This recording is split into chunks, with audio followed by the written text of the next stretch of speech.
All right, let's dive into something really cool today, something that sits right at the intersection of pure mathematics and hardcore computer science. We're going to be talking about Martin-Löf's type theory and the, honestly, mind-blowing link it shows us between a mathematical proof and a computer program. So let's kick things off with a question that I am willing to bet every single one of you who's ever written a line of code has asked yourself, probably late at night. Can a program actually be perfect? I mean, can we write software that we know is correct, not just, hope that it is? And this is not just some philosophical question, right? Our entire world runs on code now. The banking system, the airplanes we fly in, it's all software. And when that code goes wrong, it's not just an annoying pop-up. Software bugs can be catastrophic. They're a fundamental risk to the way we live. So, how do we even begin to tackle this? Well, here's our roadmap. We'll start with what I'm calling the bug-free dream. Then we'll get into the core idea, propositions as types. This is where things get really interesting. We'll see how the magic of dependence makes it all possible, and then look at what programming with proofs actually looks like. And finally, we'll peek into the future and ask, what's next for logic? Okay, first up, the bug-free dream. This is really about that holy grail of computer science, the search for software that you can actually prove is correct. I mean, think about how we do things now. We write our code, and then we spend ages testing it. We poke it, we prod it, we try to find all the ways it can break. But here's the catch. Testing can only ever prove the presence of bugs. It can never prove their absence. So, what if we could just flip that whole model on its head? What if the very structure of our program could guarantee its correctness, right from the get-go? And that wild idea leads us straight into our second section, propositions as types. This is the big, revolutionary concept at the heart of Martin-Löf type theory. The whole thing is built on a principle called the Curry-Howard isomorphism. Now that sounds complicated, but the idea is actually beautiful. It says there's this deep, direct connection between formal logic and computer programming. It basically establishes that a mathematical proof and a computer program are structurally the same thing. So let's break that down. In logic, you have a proposition, a statement that could be true or false. And then you have a proof, which is how you show that it's true. Now look at computation. You have a type, like integer, and you have a program, a value or function that is that type, that inhabits it. The big reveal of Curry-Howard is that these pairs, proposition and proof, type and program, aren't just kind of similar. They are two ways of looking at the exact same thing. And this isn't just some cute analogy. It's a formal correspondence that underpins so much of modern type theory, especially in functional programming. One of our sources puts it perfectly.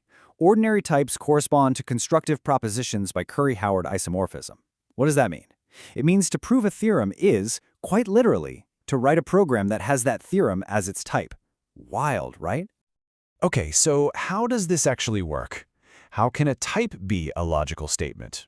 Well, that brings us to section 3, the magic of dependence. This is where we see how types become powerful enough to carry proofs inside them. Here's an analogy that I think really helps. Think of a type as a blueprint. A simple type like integer or string, that's a really basic blueprint. It tells you a little bit. But a dependent type, that's like a hyper-detailed, self-verifying blueprint. It's so specific and so rigorous that anything you build from it is guaranteed to be correct. So what does this look like in code? Well, in a normal language, the type tells you what something is. With dependent types, the type can also describe properties of the thing. Instead of just a function that returns a vector, imagine a function that takes a number, say 5, and its return type is literally a vector of length 5. The output type depends on the input value. The type itself becomes a proof that the vector will have the correct size. And here's the payoff. This is why this matters so much. When you program this way, a whole class of incredibly common, really nasty bugs just disappears. Things like out-of-bounds errors, off-by-one bugs, buffer overflows. They don't just get caught by the compiler. They become logically impossible to even write. The type system proves they can never happen. So this all sounds incredibly powerful in theory, right? Which brings us to our fourth section, programming with proofs. Let's look at where this idea actually meets real-world code. And believe me, this isn't just theory. There are real-world tools called proof assistants that are built on these exact ideas.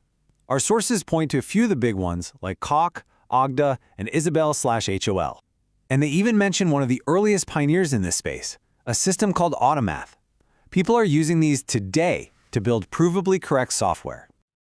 The whole point of these tools is, well, it's pretty profound. They allow for the formalization of mathematics in connection with theorem provers. In plain English, that means you can write proofs from math and software that are then checked by a machine line by line to be absolutely, positively, 100% correct. This is the bug-free dream made real. And that brings us to our final stop. If this is what we can do today, where is all of this headed? What's next for logic and the future of programming? Well, Martin-Löf's work was a starting point, not the final word. This field is buzzing with activity. Researchers are pushing into even more abstract and powerful areas like homotopy type theory, or HOT, which connects all these ideas to higher dimensional geometry. And you've got things like cubical type theory and the univalent foundations, which are all pushing the limits of what we can prove. So we've kind of come full circle. We started out thinking of proving and programming as two totally different things.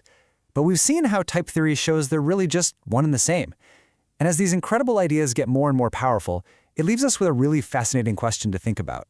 Will the programmers of the future even think of themselves as writing code, or will they see themselves as writing proofs?